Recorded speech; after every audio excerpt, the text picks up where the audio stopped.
Partai Golkar akhirnya memutuskan nasib mantan Gubernur Jawa Barat Ridwan Kamil. Setelah sempat galau, apakah akan mengusung kadernya itu di Pilkada Jawa Barat atau Pilkada Jakarta, Golkar akhirnya bersikap.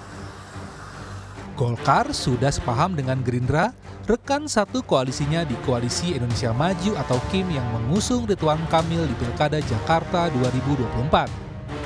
Sekjen Golkar Lodewijk Paulus mengatakan Ridwan Kamil OTW atau on the way Jakarta. Juga pertemuan antara calon gubernur Jawa Barat, Saudara Deddy Mulyadi, dengan pengurus Golkar juga, antara lain Wakil Ketua Pak Ade Ginanjar.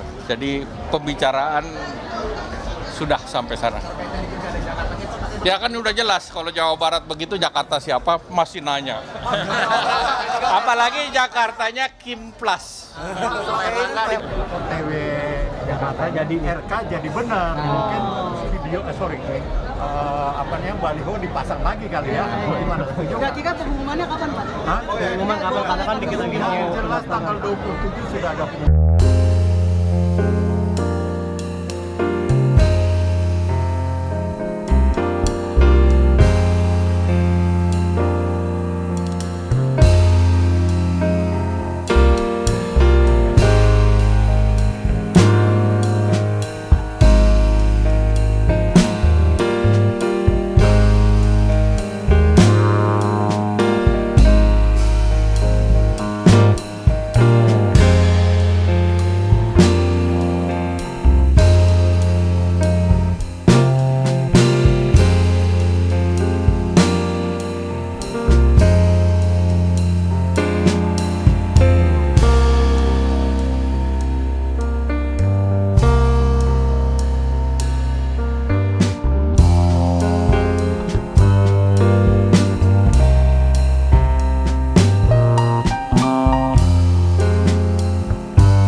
Jawabannya tergantung kesepakatan partai-partai politik. Di sisa 3 pekan jelang ditutupnya pendaftaran Pilkada serentak 2024. Tim Liputan, Kompas TV. Ridwan Kamil tinggal menunggu waktu untuk dapat tiket maju di Pilkada Jakarta. Tapi situasi terbalik dialami Anies Baswedan yang justru peluangnya maju di Pilkada Jakarta mengecil. Menyusul belum bulatnya dukungan Partai Nasdem mengusung Anies. Lalu bagaimana peluang Anies versus Ridwan Kamil di Pilkada Jakarta? Untuk membahasnya sudah bergabung bersama kami Direktur Eksekutif Trias Politika Strategis, Mas Agung Baskoro. Selamat sore Mas Agung. Sore Mbak Cindy. Mas Agung, kan sebelumnya Partai Golkar kekeh banget nih, Ridwan Kamil pokoknya di Jawa Barat. Tiba-tiba ngasih sinyal OTW ke Jakarta. Lobby-lobiannya apa? Kira-kira apa yang bisa bikin Golkar melunak sampai oke lah Ridwan Kamil dilepas di Jakarta? Oke, pertama memang selain soal last minute management yang menjadi ciri khas Jakarta, ada soal nalar politik nasional yang seringkali terbingkai rapi di daerah khusus Jakarta ini, sehingga memang ketika Golkar tiba-tiba beralih ya menjadi partai yang paling semangat mengusung Ridwan Kamil di Jakarta, maka susah untuk tidak mengaitkan ada gula-gula politik atau kompensasi politik yang besar tingkat nasional yang itu sedang menanti untuk direalisasikan oleh Koalisi Indonesia Maju. Sehingga RK dengan Golkar menjadi pihak yang paling terdepan untuk memastikan bahwa perahu layar mereka bisa berlayar di ibu kota. Dalam konteks ibu kota ekonomi ya, karena sudah ada ibu kota yang baru IKN seperti itu. Jadi saya melihat nalar politik nasional itu yang mengkerangkai ketika memang akhirnya Ridwan Kamil OTW di Jakarta. Dan di luar itu semua, memang tidak bisa dipungkiri bahwa ya RK memang punya elektabilitas yang mumpuni dibanding nama-nama yang beredar di Koalisi Indonesia Maju untuk bisa melawan Anies secara signifikan. Di luar nama RK, saya kira memang ada kesulitan yang cukup besar, ya, dan itu membuat akhirnya elit partai maupun para kingmaker di Koalisi Indonesia Maju berpikir keras dan akhirnya memutuskan ini sebagai skenario terbaik agar mereka tidak hanya sekedar menjadi penggembira atau pelengkap saja, sekedar ikut di Pilkada Jakarta. Karena Jakarta masih strategis, walaupun hanya ibu kota ekonomi, tapi magnitude politiknya itu sangat kuat, sangat bisa mempengaruhi konstelasi di Pilpres 2029. Mungkin sebagai pengantar begitu Mbak Sri. Tapi bisa dibacakah apakah Kim Plus ini udah solid semuanya fix dukung Ridwan Kamil di Jakarta? Sementara ini solid, tapi sampai KPU nanti membuka pendaftaran di tanggal 27 sampai 29 Agustus, semua masih dinamis. Ya, termasuk kemungkinan siapa yang akan dihadapi oleh MK. Apakah Anies atau figur baru di luar Anies seperti itu. Atau bahkan bisa jadi kotak kosong. Kalau memang lobby-lobby politik yang dilakukan oleh Koalisi Indonesia Maju begitu intensif dan sangat masif ya, dengan beragam macam tawaran-tawaran yang saya kira susah untuk ditolak. Karena kita bicara satu periode kepemimpinan yang usianya 5 tahun minimal dan bisa sampai 10 tahun. Ya, karena ini sistem presidensial seperti itu. Oke, kira-kira siapa nanti yang bisa mendampingi? Jusuf Hamka kah mendampingi Ridwan Kamil di Jakarta? Kemungkinannya ada, tapi kecil, menimbang ya Jusuf Hamka sampai hari ini elektabilitasnya belum cukup mumpuni untuk bisa menandingi ya apakah itu Anies atau wakil yang dipilih oleh Anies. Ya, sehingga mungkin saja menguat ya nama-nama di luar Jusuf Hamka seperti Kaisang misalnya. Atau nama-nama di luar itu seperti di tiap partai mengubah ada Jita Anjani Pan misalkan. Atau dari Golkar nama lain di luar Jusuf Hamka seperti ada Ahmad Zaki ya, kemudian ada juga Erwin Aksa gitu. Ada juga dari Gerindra misalkan ada nama Mas Budi Satrio seperti itu. Jadi nama-nama ini memang nama-nama yang elektabilitasnya masih kecil sehingga cukup kompetitif untuk bersanding dengan Ridwan Kamil sebagai cagup. Cuman di luar itu semua, Kaisang yang muncul akan menguat. Kenapa? Karena beliau punya ya, akseptabilitas yang tinggi baik di para kingmaker Koalisi Indonesia Maju, apakah itu Presiden Jokowi ataupun Presiden terpilih Prabowo, dan juga punya partai yang cukup solid selama ini di ibu kota karena PSI kita tahu ya cukup kritis, cukup keras saat Anies memimpin Jakarta. Sehingga itu sebuah modalitas yang cukup untuk bisa mengimbangi arahan bahwa ya RK Kaisang ini bisa menandingi Anies dengan wakil yang dia pilih nanti. Seperti itu. Oke, tapi kalau Kim Plus di Jakarta, plusnya tuh kira-kira partai mana lagi, Mas? Ya, kemungkinan yang kita lihat sampai hari ini ada dua partai yang paling kuat ya. Pertama kemudian PKB, yang kedua adalah Nasdem. Kalau PKB ini berapa kali statement para elitnya cukup santer dan kuat gitu ya, Pak Jazilul Fawait ya. Kemudian Caimin ketika harlah PKB kemarin, kita tahu sudah memberikan kode-kode keras. Ya, bahkan mengendorse PKS, ya mungkin di luar PKB Nasdem ada PKS yang itu bisa memberikan masukan untuk Koalisi Indonesia Maju Plus terrealisasi, gitu. Jadi tapi derajatnya yang paling utama itu adalah Nasdem, kemudian PKB, yang ketiga PKS. Nah, walaupun di PKS ini masih tanda tanya apakah cukup menarik ya untuk masuk ke Koalisi Indonesia Maju, karena ini bisa melawan arus bawah yang selama ini membawa nafas perubahan. Apakah PKS berani meninggalkan basisnya itu dan kemudian merapat kepada kekuasaan? Karena kalau tidak hati-hati, justru PKS bisa terserempung ya suaranya ataupun nalar-nalar elektoral lain basis-basisnya. Kalau memang tidak hati-hati menyikapi Jakarta ini. Ya, tapi kalau memang dia bisa mengkonsolidasikan dengan solid grassroots tersebut, dia bisa mendapat limpahan elektoral maupun insentif-insentif politik lain yang memang dia butuhkan setelah 10 tahun berkuasa. Oke. Berarti kalau Kim plus-plusnya itu adalah bisa jadi PKB dan Nasdem, kan artinya tiketnya Anies semakin kecil. Nah ini membuka kemungkinan lebih besar lagi ada kota kosong, Ridwan Kamil melawan kota kosong. Kemungkinannya ada, ya. Tapi saya melihat apakah seberani itu teman-teman Koalisi Indonesia Maju untuk membuat kota kosong terjadi. Ya, karena publik Jakarta ini kan pemilih rasional, ya, kelas menengahnya cukup solid, gitu ya. Informasi bergulir dengan sangat cepat, gitu. Nah, kalau tidak hati-hati, ya, kota kosong ini malah bisa menang. Kalau RK dan pasangannya tidak mampu menjawab atau merespon ya aspirasi kebutuhan mereka. Bukan soal hanya kesejahteraan masyarakat, tapi soal demokrasi yang ideal.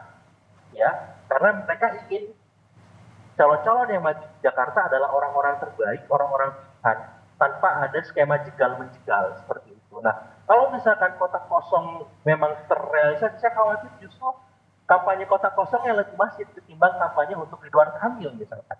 Karena ini Jakarta, ya, sirkulasi informasi, distribusi orang terdidik, dan ini bisa menjadi pelecut bagi daerah-daerah lain untuk memantau Jakarta sedetail mungkin. Dan ya saya berharap memang tidak kota kosong. Ya siapapun yang bisa maju ya kita dorong. Gitu. Ya, berarti yang bisa melawan Ridwan Kamil tinggal PKS dan PDIP yang sudah fix atau gimana Mas? Persis, kemungkinan itu ada. Ya tinggal kalau bisa ditanya ya tinggal PKS mau merapat atau tetap bertahan. Ya tapi kalau PKS akhirnya tergiur dengan gula-gula politik itu selesai. Kemungkinan Jakarta akhirnya hanya ada satu pasang dan Ridwan Kamil bersama pasangannya nanti akan melawan kota kosong. Oke, kalau Anda membacanya dengan di belakang Ridwan Kamil ada koalisi yang begitu besar, manuver PDIP menghadapinya gimana? Iya, kalau PDIP posisi tawarnya sekarang kan memang kurang kuat ya karena berseberangan dengan pemerintah. Dan yang kedua memang ketika mau mengajak Anies sebagai mitra, mereka punya kisah masa lalu yang belum tuntas di 2017. Nah saya kira PDIP, PKS harus duduk bersama, menurunkan posisi tawarnya masing-masing agar bisa bersatu. Tapi kalau sama-sama merasa paling atau punya kelebihan, banyak kekurangan di satu sisi dan sisi yang lain, saya kira ya agak susah bagi PDIP untuk memainkan posisi kunci, merubah konstelasi politik di Jakarta. Ya, begitupun dengan PKS. Gitu. Suka atau tidak, ketika PKS mampu ya mengolah ya situasi politik yang kurang berpihak ya untuk teman-teman di luar pemerintahan, ini bisa memberikan nafas elektoral yang panjang untuk mereka bisa mengarungi pilkada, bahkan setelah pilkada ya menuju 2029. Tapi kalau akhirnya mereka hari ini kemudian ya berpikir lebih realistis sebagaimana ketika di Harlah ajak-ajaklah PKS, kata Presiden PKS Ahmad Saiku, ya ini akhirnya menjadi bertepuk sebelah tangan ke PDIP-nya ya, dan Jakarta akan menyisakan satu pasang saja dan kita akan mendapati kota kosong yang menjadi lawan sepadan bagi RK seperti itu. Oke, kalau Anies Baswedan masih ingin maju di Pilgub Jakarta, apa yang masih bisa diupayakan oleh Anies untuk meraih tiket-tiket itu? Ya, pertama menguatkan konsolidasi di internal koalisi perubahan. Anies kuncinya, segeralah menyuarakan apa kriteria cawagup idealnya. Ya, sehingga partai-partai di koalisi perubahan ini tidak bersama dalam tangan yang hampa. Gitu. Kriterianya apa? Kemudian langsung saja diseleksi nama-nama yang ideal tadi untuk dipilih. Ya, sehingga ini akan bergerak dengan dinamis, apalagi masa pendaftaran sudah kurang dari sebulan. Nah, bila perlu ada uji cawagup biar lebih menarik orkestrasinya. Dan yang ketiga, deklarasikan. Ya, dibuat koalisi perubahan semenarik mungkin, sebagaimana Kim plus dengan wacananya itu. Ya, buat aja koalisi perubahan plus bersama PDIP misalkan. Ada koalisi tandingan, head to head. Nah, saya kira itu sehat. Tapi kalau koalisi perubahannya diam, pasif, Aniesnya juga menunggu, ya nggak bisa gitu. ya bisa jadi Kim ini akan menguasai semua. Jadi bergegaslah, berbuatlah sesuatu ya minimal untuk memastikan kompetitiveness itu memang terwujud ya, bahwa Pilkada Jakarta memang bisa menjadi gambaran ideal bagi pilkada-pilkada lainnya, bagi kandidat-kandidat lainnya untuk berkompetisi di pilkada nanti. Oke, kalau PKS yang sudah mengunci Anies dengan Sohibul Iman itu jadi tantangan juga kah atau bahan lobby-lobby juga yang membuat PKB sama Nasdem sampai saat ini masih belum fix nih mendukung siapa? Iya, itu kekurangannya. Saya kira sudahlah paket aman ini sudah jadi paket yang lain. Ya sehingga partai-partai yang ingin merapat ke Anies itu bisa lebih fleksibel, Aniesnya lebih atraktif, lebih menarik. Ya, tapi kalau sudah dikunci dengan pasangan, Aniesnya nggak akan kemana-mana. Resiko dia tidak bisa terdaftar, ikut berkompetisi semakin besar. Ya, jadi kalau dari saya, ya Anies sekarang megang kunci dan tidak pun kalau bergantung ya dilibatkan langsung semua partai koalisi yang secara resmi sudah mendukungnya, mulai dari PKS, PKB, Nasdem, Perindo, ya untuk duduk bersama, bahkan mengajak PDIP lebih masif lagi, lebih agresif lagi, sebagaimana Kim Plus ini bergerak gitu. Karena kalau tidak, ya paket aman itu bukan hanya tidak aman bagi Sohibul Iman, tapi bagi Anies. Gitu. Jadi sekarang koalisi perubahannya dan Aniesnya sekarang mau gimana seperti itu. Dan di titik ini Anies karena dia diberi keleluasaan oleh Nasdem dan PKB untuk memilih wakil kan, dan otomatis pilihannya harus di luar partai politik. Artinya bisa dibaca kalau daya tawar yang harus disiapkan oleh Anies dan PKS kalau masih mau berkoalisi dan maju di Pilgub Jakarta adalah posisi cawagupnya. Persis. Jadi deadlock di koalisi perubahan ini kan cawagup. Sementara kemarin di koalisi Indonesia Maju Plus deadlocknya ada di cagup ya. Ya di PDIP di koalisi lain malah belum bisa ngapa-ngapa, yang jangan kan ngomong cagup cawagup. Untuk maju berkompetisi saja belum pasti. Gitu. Jadi deadlock ini yang harus diselesaikan dan tadi dengan menentaskan kriteria ideal dan siapa figur-figur ideal itu. Deklarasikan saja nama-namanya siapa, kemudian setelah itu dipilih dengan apakah lewat survei, apakah lewat mini konvensi, apakah lewat mekanisme lain yang memang bisa transparan seperti itu. Sehingga koalisi perubahan yang deadlock di cawagup tadi bisa lebih atraktif, bisa lebih menarik untuk membuat publik ataupun elit, ya apakah itu di Kim ataupun di luar Kim, tertarik untuk bergabung. Karena peluang mereka baik misalkan dalam konteks PDIP untuk masuk ke koalisinya Anies itu terbuka karena ada kesempatan untuk menjadi cawagupnya Anies. Tapi kan waktu pendaftaran tinggal 2 minggu lagi, Mas. Mungkinkah? Bisa saja, sangat bisa. Tinggal disepakati. Bahkan kemarin di Pilkada DKI 2017 itu Anies Sandi itu dalam satu malam Mbak Cindy diputuskan. Jadi yang penting duduk bareng saja, difasilitasi oleh Anies, putuskan. Ya sehingga memang mereka siap untuk menghadapi beragam macam skenario dari Kim Plus ataupun Kim saja. Demikian. Oke, tapi kalau Mas Agung sendiri membacanya kan kalau dari partai politik koalisinya Ridwan Kamil besar sekali. Sementara kalau koalisinya Anies ini masih dalam pertimbangan, masih dalam lobby-lobby. Kalau kita membaca karakter warga Jakartanya saja, potensinya, peluangnya RK dan Anies gimana? Sama-sama kuatkah atau malah justru Anies masih lebih kuat kalau dilihat dari elektabilitas? Ya kalau dari segi elektabilitas Anies sementara ini unggul. Tapi kan pilkada bukan hari ini, tapi 27 November. Sehingga memang harus juga dilihat bahwa RK tidak unggul elektabilitas, tapi akseptabilitas politiknya cukup tinggi. Karena dia mampu merangkul seluruh partai-partai yang besar yang menjadi pemenang Pilpres kemarin dalam koalisi bersamanya. Jadi saya melihat bahwa ketika Anies unggul elektabilitas itu tidak serta-merta kemudian bisa membuat akseptabilitas yang menjadi keunggulan RK menjadi minimal. Jadi ini sama-sama dan Anies di titik ini harus bekerja lebih keras memastikan akseptabilitas di partai koalisi perubahan itu juga tinggi sebagaimana RK yang akseptabilitasnya tinggi. Tapi pekerjaan rumah RK bagaimana meningkatkan elektabilitas dia. Karena suka atau tidak basis RK memang tidak di Jakarta seperti itu. Dan dia harus bekerja keras bagaimana kemudian memastikan bahwa pemilih Jakarta yang selama ini menganggap RK itu berbeda dari basisnya itu bisa melebur bersama. Karena kalau kita tahu, Ahok gimana Mas? Kalau Ahok justru potensial ya. Gitu. Karena kan nomor 2 di survei kredibel yang kita tahu, kita baca bersama, Ahok di nomor 2 dan selisihnya terpaut tipis sama Anies. Gitu. Jadi kalau misalkan Ahok bisa maju, Anies juga RK, ini akan sangat menarik lagi ya. Tapi kan problemnya PDIP tidak punya golden ticket untuk mengusung Ahok dan itu harus dikomunikasikan dengan koalisi yang ada, baik ke Kim ataupun ke koalisi perubahan. Apakah Kim mau menerima Ahok atau koalisi perubahan mau menerima Ahok? Nah itu kan pertanyaan mendasar ketika memang Ahok tadi punya cerita 2017 yang belum tuntas. Nah kemungkinan Ahok merapat ke paling besar itu ke koalisi perubahan ketimbang ke Kim. Cuman kan ada aturan yang mengganjal yang sekarang sedang diuji materi di MK. Nah kita tunggu kalau memang ini peluangnya ada, uji materi diterima, ya bisa aja Anies Ahok itu terwujud.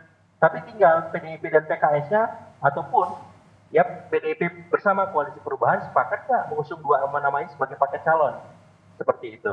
Oke, berarti kalau melihat peta politik sekarang dengan segala dinamikanya, memang peluang paling besar big match-nya masih RK melawan Anies.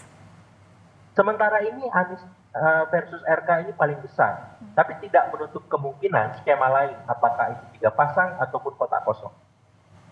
Kota kosong itu masih ada. Oke, Mas Ya. Agung, terima kasih banyak sudah berbagi di Rumah Pilkada. Kita lihat nanti 27 Agustus siapa yang akhirnya mendaftar. Terima kasih, sehat selalu Mas.